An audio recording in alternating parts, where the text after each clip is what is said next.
Welcome to another GGRecon interview. I'm here with Jaesun, former general manager of the Toronto Defiant, who's just been announced as the partnership lead and player agent for Csgo Esports. Hey, how's it going? Hey, how you doing? Glad to be here. So, the timing of this interview is interesting because mere hours ago, you've been announced in your new role. You almost got away from esports. What made you go back? Um, I would say that I don't know. It's hard to explain. So after I announced my retirement, I did get approached by, you know, a couple of interested parties, and there's a some of the interested parties were agencies, and for a couple of weeks now, I did mull it over, and I think being an agent was probably one of the few career paths that had interested me in the past. And I think this is kind of a nuanced question, mainly because it kind of go back to the fact that when you're a general manager, you kind of balance two things. So you balance your players and staffs, uh, you know, taking care of players and staffs along with the interests and of the organization you work for, right? So you balance those two things. And but in the end, really, uh, because you're the general manager and you work for the org, in the end, really, you still have to look out uh, more. You have to weigh more the interests of the org. Right. It's just how it goes. No matter how much you try to look after for the player and staff interests, and you try to balance the two. One does outweigh the other, especially because you are org staff at the end of the day. Now, though, as a player manager, um, I fight for the interests of the players and staff first. That's where my primary interests lie, and I have to admit that appeals to me way more. You know, I have nothing against orgs. Don't get me wrong. I have nothing against orgs. I worked within an org for nearly 7 years. Over 6 years. I've worked with many colleagues in other orgs. I have no issues with orgs in general, but um, I've always enjoyed more fighting for the interests of players and my staff. Just I feel like they come first in my heart, and I've always cared for their well-being first. So I think that this is a better fit for me overall. Right. Let's maybe tune back a little bit and think of how you got to the position of general manager in the first place. I think you were with the parent org of the Toronto Defiant for a while. Is that correct? Well, it's more like I was with the company that was acquired by the parent org. So Right. parent org of Defiant is Overactive Media, and the company that was acquired by Overactive Media was Splice Gaming. And I had been with Splice Gaming for a number of years. I was originally um, recruited by Splice Gaming along with their original Overwatch team, which was a team called Final Go McCree. And their original roster was a very old storied roster with a lot of players that people would be very familiar with. Pure, Flame, Clockwork. These guys just, they've, Was Steel on that Papa, too? yes, Steel, Yeah. uh, Papa Smurf, Yeah. Kozin. I mean, these guys, these they go all way back, and obviously that roster also, had different iterations. There was a time when it was like there was some European players on it, like Graceful and Addy, and then there was a point where the roster completely changed, and it was a mix of like then I Remix joined, and then we kind of merged with Kangarna, and then we had Michael. There we had Baby Bay. It was an interesting team. So, yeah. Then I joined the team as the team manager along with Splice. But then eventually, this is way pre Overwatch League, and pre Overwatch League, it was kind of an awkward time where there was not much going on when it came to events, and eventually Splice closed down their Overwatch League division. And I stayed with the org. They asked me to stay with the org because they had liked what I had done with the team, and they said they were gonna find out a position for me. And the first thing they did was they asked me to create a division, and I created a fighting games division for them, and it was pretty successful. I went and recruited 2 players. We went to EVO, we won a world championship, and then they asked me to manage some other teams, and I eventually became the assistant general manager and then head of all North American teams. Um, so I covered a wide variety of games, including Halo. We won the Halo World Championships. I was actually the team manager for Shotzi, who's now on the Dallas Empire, who just also won. Yeah, so we also also the team manager for Smite. We won the Smite World Championship. So but the North American teams, we were pretty successful overall. And then at the same time, while juggling those teams, I was also in charge of partnerships for Splice. So I was team manager for about like 5 to 6 teams, running the gamut between Halo, Smite, Paladins, Rocket League, and at the same time, I had to deal with all our partnerships. So, Corsair, Scuff, a bunch of different partnerships, and having to deal with that. So, and during this time, eventually we got acquired by Overactive Media, and then once we did, they eventually came to discussions where Overacted had wanted to get into the Overwatch League, and which we did.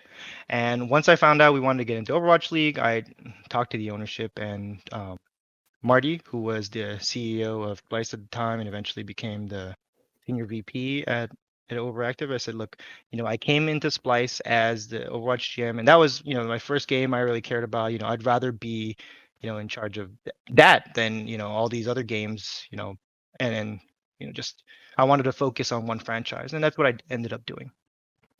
Right. What's it like to be a general manager of an Overwatch League team? And now, of course, that probably is a very subjective question because not every general manager has the same responsibilities necessarily in the Overwatch League. But what was it like for you? It was very, I mean, I'd say it's very stressful. It's a lot of work. For me in particular, obviously it is very subjective. Every GM has different responsibilities. Every org looks their GM for different things. Uh, some GMs are like traditional sports GMs where they have incredible like say in their team roster, right? Like they have a lot of responsibility saying who is going to be on their team and what's going to happen.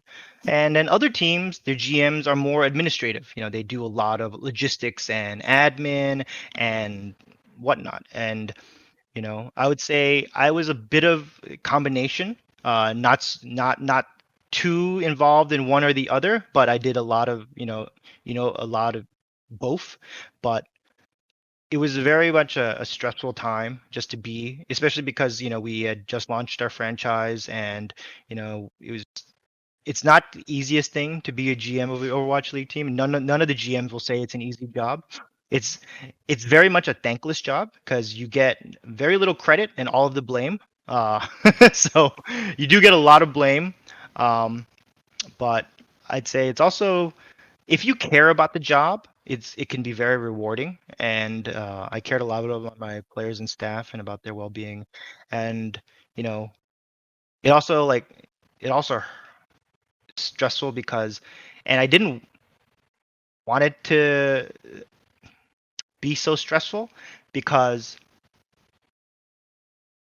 it would bother me also, like that it would be so stressful because I would watch the games and it would be very stressful to watch the games because you know I knew that I couldn't affect the outcome of the game, right? Right. Yes. But how the team played or how the team did, if they won or lost, it would be just very like I couldn't really, I didn't want to watch the game because it was it was very just draining to watch. I would just sit in the dugout in the Blizzard Arena and it'd just be very like just aggravating to watch, especially like if there were just very tense moments in the game. So Yeah. Yeah, the dugout footage is always some of the most yeah, stressful footage you will get on an Overwatch weekend. yeah, it is. How and why did you decide to retire when you cared about certain aspects of your job so much? Um, Well, I would say that I had been thinking about leaving for a while, and it's not so much leaving esports, but more like leaving management of a team. Right. Um, Mainly because one, I felt that I think the stress had gotten to me. I was working probably on average like 60 to 80 hours a week. And, that I don't put on anyone but myself because, I should be able to cut myself off after a certain hour, a certain time. I think I didn't manage my own time too much, like very well. I overworked myself way too much, because, I would just try to figure out ways to fix things and I would just try to like I would overthink situations too much and try to deal with things that were generally out of my control. And it was probably an unhealthy way to think things. And also, not, I would say there was a lot of involved, probably, and this probably affects a lot of people, probably to do with the, COVID-19 and the pandemic. Right. Yeah, I was in Toronto. Uh, my wife and the rest of my family live in New York City, and I was separated. And it just, just being Right. stuck in Toronto away from my family just was not the best ideal situation either. And like just after a while, it got just, I didn't have free time for myself. I didn't make time for others. I didn't like I wasn't taking care of myself. I wasn't being healthy. I wasn't sleeping well. I think I was pretty depressed. I was just I think mentally I was just very like drained all the time. And it didn't also help that I was stressed out all the time because the team was also doing very poorly. Obviously, I'm not going to sugarcoat it. We were the Defiant at a certain point. We started very strong, but then we went we had a very rough season overall. We Right. we finished Defiant finished with 15th out of 20th, I think. Mm-hmm. They did pretty admirably at the end in the playoffs. They had a pretty strong showing against the Gladiators at the end, but overall, the team didn't do as well as we would have liked them to do, right? But I think it was a rough season for everyone. Obviously, I retired, Felix retired, Kelix retired. You know, just we had three retirements on the team in a row. So, just it was rough on everyone because I knew that it was just rough on everyone on the team because not only were we retiring, each of our retirements affected, everyone that Right. was still there on the team as well. Right. So, And your team's retirements were, of course, very concentrated, but also other teams had a lot of yeah. retirements. It sort of suggests that something within this season was maybe special, that it caused a lot of burnout, or at least like not wanting to continue further on. Do you have any, from your point of view? Do you think there's anything systemic? Is it just really just the COVID-19 that put a lot of strain on this system?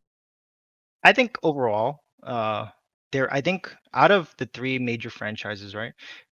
I'm not saying that CSGO is not a major game. I don't consider it a major franchise because it's not a franchise system, right? But I think the three major franchises, which is obviously League of Legends, Overwatch League, and Call of Duty, Overwatch League has the most difficult schedule. Um, it's got the highest op tempo. It's got constant games, really. It's the stages are pretty much non-stop. It's got very little breaks in between. It's got it's got patches they throw at you along with the hero pools, which just got added recently, right? So the hero pools got added this season. Last season was already difficult. So last season we had burnout, right? Right. But we were in one location. We had burnout in one location without hero pools. Now you add this season where we were moving around, and then we stopped moving around, but then we had to deal with a pandemic, Right. and then we had the addition of hero pools. So obviously, it was we had a season where we had burnout, and then we had another season where we had worse conditions. So in my opinion, it was definitely going to worsen. So I think that it's not so much that the league has to make the schedule easier. I think each team has to look at itself and make sure that there's either gonna be a lot of like a good work life environment for the team, and to also make sure that there's good like mental health coaches on the Right. team. I think I always stress that. I think either sports psychologists or just mental wellness is just emphasized on each team, because I have seen way too much burnout in my 2 years in the Overwatch League and just in esports in general, that I think that it's just a problem that is just across, the entire ecosystem, that just needs to be addressed, that I don't think gets addressed enough. Absolutely, yeah. And I remember that, ironically, the psychologist that now pretty much has blown up on Twitch, Dr. K, was giving seminars at the Overwatch League when you guys were still in LA. Um, do you think that's maybe something the league could look to in order to make that maybe mandatory to offer that up to players? Do you think that would be a move in the right direction? I know that's fine, but I think that personally, I think remote is, obviously in the pandemic, remote is one of those things. Right. But I think interaction one on one is probably way more valuable than people realize. And I think having someone having someone focused for your team is very valuable. I think having uh, a mental health professional or a sports psychologist that deals with multiple teams is not ideal. I think you should have someone that is focused on, I think each team should get their own. I think someone that knows the players. I think someone that can interact, that learns each player, that gets to actually develop a relationship with every player, because I think that relationship is valuable, because I believe, that you grow with the player, right? I think when you just have too many players that you interact with, I think that sort of like is not the same, you know. Right. That makes sense. Yeah. And it's also sort of backed up by some of the more famous sports psychologists in esport. For instance, I remember that the same professional that like worked with Astralis, also then later on worked with OG, the TI winner, and I believe they were pretty focused on these teams during that time frame. But also the fact that can bring those teams to the world class level should also probably demonstrate the real world value that sports psychologists can bring to a team, right? So, of course, now you're in a sort of different position where now you're outside the teams. Is there anything that you saw in the Overwatch space from your general manager position that you think you could work towards, like as a player agent now? I mean, yeah, I think so. I think definitely as a GM, I got to see quite a lot of things. A lot of agents just I think one of the interesting things I think I can help with is like fixing the relationships between agents and orgs. I think that's a kind of an interesting thing. I think generally a lot of orgs and a lot of my fellow GM colleagues used have a tendency to see agents as the enemy, um, and I hope to help, kind of fix or like repair that bridge, because I think, they're not necessarily the enemy, right? Because, you know what are you trying to do at the end? You're trying to look after the player, right? And both Right. the GM and the agent should care about the player, right? Uh, at the same time, the agent should be looking after the player interests, and so should the GM. And they should come up with an equitable way to do it that is at doesn't one uh, screw over the organization that the GM works for, where it works within their budget, and at the same time doesn't undervalue the player, right? Make sure that the player gets what they're worth. Um, there's a lot of times where agents, you know overblow their player's value. You just make sure that you get what the player is worth, make sure that he's taken care of, and make sure it's with you work with the org at the same time to make sure it's an equitable value for everyone. Make sure it's fair, create a sustainable environment for the ecosystem as well. You want to create a sustainable environment, right? You want to be able to make sure that esports lasts for a long time. When you inflate the ecosystem, when you make it so that salaries are being inflated everywhere, that's not good for the ecosystem, right? That's how you create Right. bubbles, right? You create bubbles that are unsustainable. That's why you have orgs dropping out, because they realize they can't keep sustaining this, because they can't get sponsorships, they can't get money and funding to keep running this way, because they have just salaries and budgets that are just going out of control and spiraling out of control that they can't handle. So you want to make sure, as agents, that you understand the business side of where orgs are coming from, and then also you have to help make sure that orgs understand that they have to understand what the market value of their player is. Don't undervalue my player. Right. This player has a lot of value. His age. He's gonna have a long history in this game. He's got what he brings to offer and how coachable he is, what his mechanics are. There's a lot of things that are involved in this. It's a nuanced thing. It's not black and white, but I think this is a thing that doesn't get talked about enough in esports, and I think it's something that's valuable. And because I think how roster creation is, I don't think the general public understands. People just think throw money at the problem. Throwing money at the problem is not a solution, all right? Right. Roster creation is a very nuanced thing. Copying what other teams do doesn't necessarily work for another team. Everything is, you know, shades of gray. It's not as black and white as people think. It's just each team has to be approached very differently. Okay, so that's one of the things I think I want to hope to fix. I think as an agent. So Is salary inflation less of a problem in Overwatch than in other esports? I would say it's a bit less compared to, say, yeah, definitely less than, like, say, League of Legends, and then um it's probably among the least inflated, Mhm. definitely. And when it comes to League of Legends, it's really only inflated in one or two regions. Right. I would say North America and LP. Anywhere else, really. Right. You know, for Overwatch League, it's not so much that the it can get inflated. Sometimes you get like individual orgs that will just throw their weight around.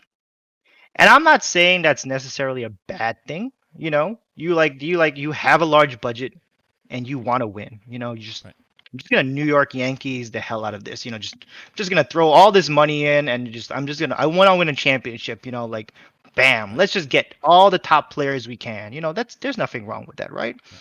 But you also have to look at the prevail, like, just look at what all the other teams are doing, and you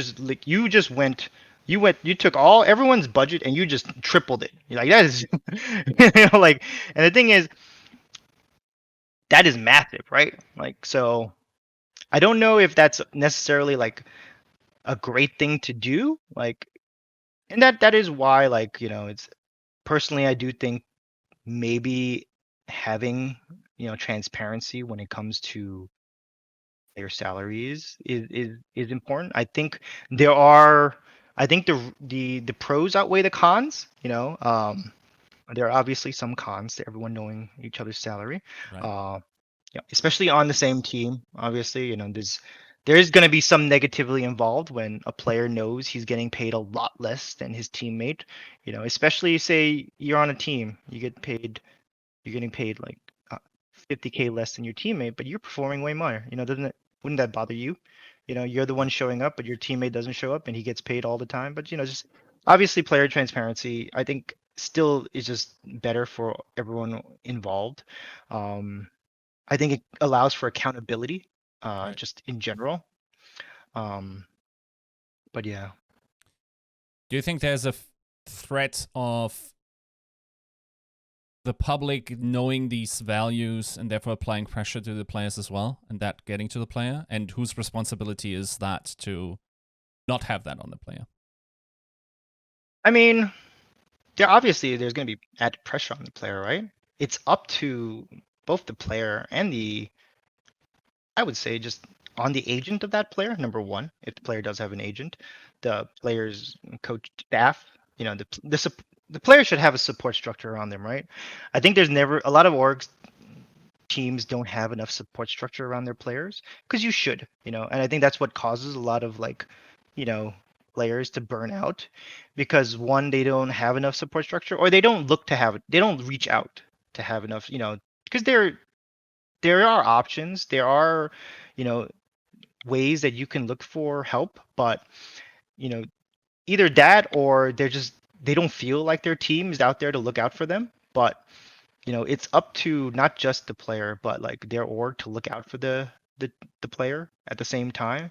Because, and I give a lot of credit to some of these teams, because a lot of these teams, their head coaches will shoulder the burden. Like, they will go out there and they will say that, as when their team loses, they'll just immediately say, that was not my player's fault, this is all on me. And they'll just take all the the flack from the fans. I give them credit, because they know that their players are gonna feel a lot of hit, and so they try to take as much of the flack as possible before their player sees a lot of the nasty comments that will show up from the fans on the internet. And like I always tell players, just if you lose a match, don't go on social media right afterwards. Right. It's the worst thing you could do, is go on Reddit or Twitter right after you lose a match. That's the worst time. And I tell fans, please don't DM death threats to a player after they lose. Like, that's why. Like, really? But Yeah. it is what it is, right? Yeah. Did you ever have to give or prevent a player from using social media because of those issues? I've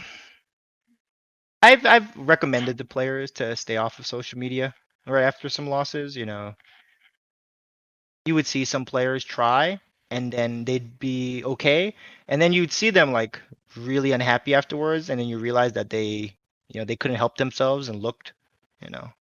Right. That's very true. Yeah.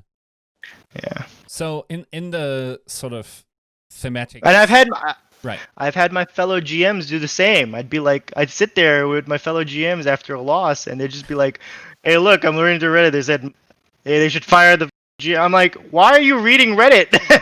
Right. I'm like telling them, like, "Why are you reading Reddit right now after your loss? Like, that's a terrible thing to do." Like, what do you think about the average, let's say, upvoted comments on Reddit? Do you think they get a lot of stuff right? my opinion of of Reddit comments. I mean, look, Reddit comments are a lot of times based on hearsay, Right. and a rumor and speculation. So they can really only go off that. So sadly, they don't get a lot of things right. They do get things right when they go off knowledge that's actually based off like reports, factual reports. Then they can get stuff right. They tend to speculate too much off rumors, and that's a bad take. They got to be careful when they speculate off rumors, like Scrimbox things. Don't go off rumors, speculations. Like, when you see reports like that, don't just ignore it. Like that, a lot of those times those things are just not true. But when you actually see like valid reports, okay, that's fine. A lot of things Reddit does get wrong because they tend a lot to go into the rumor mill a little too much. Mm-hmm. Right.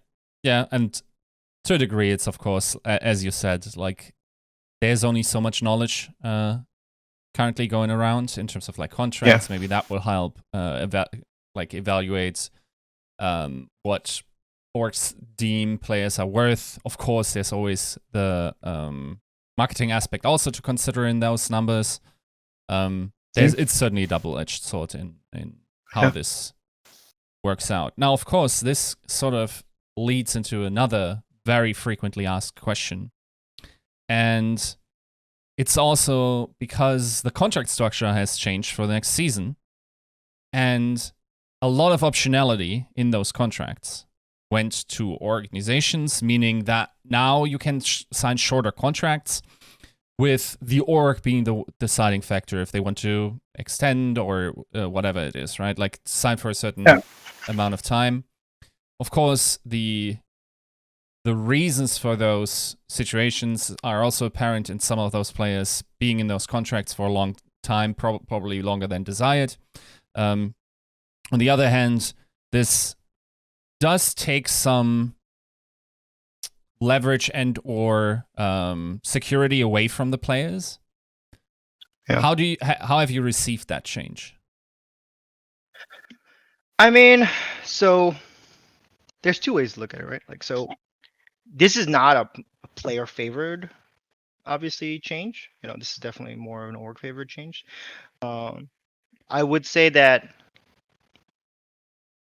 yes, there was a lot of situations that orgs felt that they could not make proper changes because they felt that they were just stuck in place because of guaranteed contracts. They couldn't make any moves. Right. So, and this happened for 3 full seasons where you just saw teams that just felt like just so many players on the bench. They just like, I can't do anything. My team is just stuck. I can't do anything. And that sucks for the org, right? They can't make moves, they can't make changes, and from a budget perspective, that is really rough because we aren't when you come to Overwatch League teams, yes, they may have some like really high high stakes owners, but the budgets of Overwatch League teams are a lot more modest. In just budgets in esports orgs in general are a lot more modest than traditional sports. So you have to take that in mind that you don't just have these massive budgets to just throw around like you have in the NFL and the NBA. So the business side has to prevail when it comes to a lot of these decisions. So I get it. I very much understand where this mentality is coming from, where a team would sit there and be stuck because they've used up their entire budget for the year. You're given a budget, you have that budget, you're sit there and you're like, what can I do? My team is not doing well, but I have to make these changes.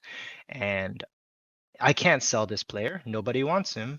Or I've tried and I'm not going to be able to get anything in exchange. I'm trying to trade, trade windows are closing and so they look to the next season and they're like, well, the only change we can come up with is that hey, we can't make these contracts guaranteed for full seasons. This is kind of ridiculous. And let's just say the Overwatch League was the first time we've allowed this in esports. This wasn't allowed in League of Legends. This wasn't allowed in other sports. So, they've changed that, and I understand their reasoning. Okay, now this actually also kind of allows it to be flexible, where some players will want some security. So they can actually negotiate for longer security for less money. So it's kind of like a give and take. It does suck for new players coming in because the players that have been in for 3 seasons got to enjoy all this security. All the new talent coming into the Overwatch League and CDL do not get this security anymore, right? So, I do feel bad for all the contenders players, all the new players that, they want to come into these leagues, wanting to be secure because not everyone, is coming, with, being able to give up on not going to school, give up on not getting a job, being able to say, you know what, I'm just gonna take a hiatus from all that and just go into esports because, I can do that fine. But like I'll say this though, like it's a give and take, right? So it's especially now that the Overwatch League and CDL and all these leagues are looking at the everything ecosystem post-COVID, right? Or actually, it's not post-COVID; it's during COVID, and we have to see how everything finances and everything during Right. now, and everything's changed because of the pandemic, right? People assumed because everyone's going to be indoors that, oh, this is an amazing time for esports. Yes, viewership has gone up. This doesn't mean money's gone up, right? This Right. means that yes, viewership's gone up for things, but the people, this doesn't equate to the same thing as money. So when viewership goes up, doesn't mean sponsored money's the same, Right. right? Sponsors themselves are struggling because they don't have the same money coming in, because these sponsors also are struggling because a lot of them rely on other things to have money, and so they don't have time to throw money into esports right now. So a lot of like Twitch and all these things that normally their money supply or whatever, like their revenue streams, isn't the same. And a lot of these sponsors that had plenty of money pre-COVID to throw into esports aren't throwing the same amount of money into esports, during the pandemic, because there's so many layoffs, there's so many cost cutting effects going into place. So it's people have to be cognizant. It's very different, Yeah, that makes just sense. environment right now. Yeah, absolutely. Then, even though that there are good reasons as to why these changes might be going forward, a frequently asked question or demand or desire would be for players to have a players union. What are your thoughts on this topic? I think all unions are good. Labor unions, I think they're good as long as they're not, obviously abused. Right. I think, you know, uh, I think labor unions in general are an effective tool. Uh, but I think it's been shot down constantly, right? No, there hasn't been a player union that's been affected. I think what Csgo has a player union. I think is there? I'm They not too do, sure. yeah. They do have a player union. I don't think there is one effectively right now outside of CS:GO. Um, I think but there's something like this, something like that structure in League of Legends. okay, Even though but it is, I believe, Riot organized, which okay, it inherently is. not the same really, right? If it's actually run by the by the publisher, but yeah, I think a union would be good thing to have, or at least someone to have a voice, just a voice of the players. Even something similar to what Riot does, at least just get the players' voice on the table in these conversations. Because right now, in all these conversations, it's orgs plus the league. So if you add a third voice, I think that's important, right? It Right. should be orgs, you know, the league, and then representatives of the players. Even if the league, runs the players union, and then but the players get to vote on their representatives, Right. and these guys actually, get to voice their opinions of the players. I think that's important to do, you know. Right. It's also interesting to see that because of the size of the individual player brands, I think the dynamic is a little bit different between CDL and Overwatch League, where if you disgruntle someone like Scump, you now have 2.1 million Twitter followers against you. While Yeah. when you disgruntle someone like, I don't know, Kellex, it might just be 10K, right? So the leverage of these two professionals is very different. Do you think that should have a consideration in getting some sort of like group organized leverage going for the Overwatch League? I think so. I think or personally, I think when they do a player league, because the structure of the leagues are kind of similar, and because um, inherently the league's parent company is the same. Possibly the player leagues could be the same league. Just get representatives from both games and just have them be able to talk to the parent company themselves. Because a lot of the orgs are the same orgs, really. You know. Right.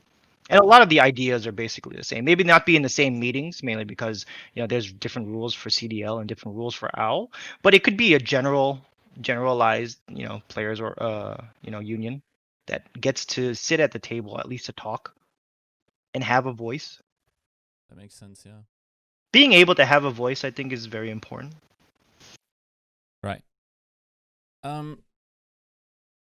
Yeah, I suppose it would be a good time to just switch the gears a little bit and talk a bit about you in particular in this wild industry. How would you say esports has changed you, or what did you have to adapt to, or what did you learn through it? Well, I think I'm one of the few people that's in esports that never wanted to be in esports. I kind of accidentally got into esports. So I was in the military for a long time. And then when I was getting out of the military, I had a friend that was working at Blizzard at the time. They're not working at Blizzard anymore, but they were working at Blizzard, and they asked me through the friends and family program. They said, "Hey, do you want to get into the closed beta of Overwatch?" And I was bored. I was I was getting out of the military. I had a lot of time on my hands. I said, "Sure, why not?" I said, um, so I was playing a lot of Overwatch in closed beta, and it was a very small community in closed beta.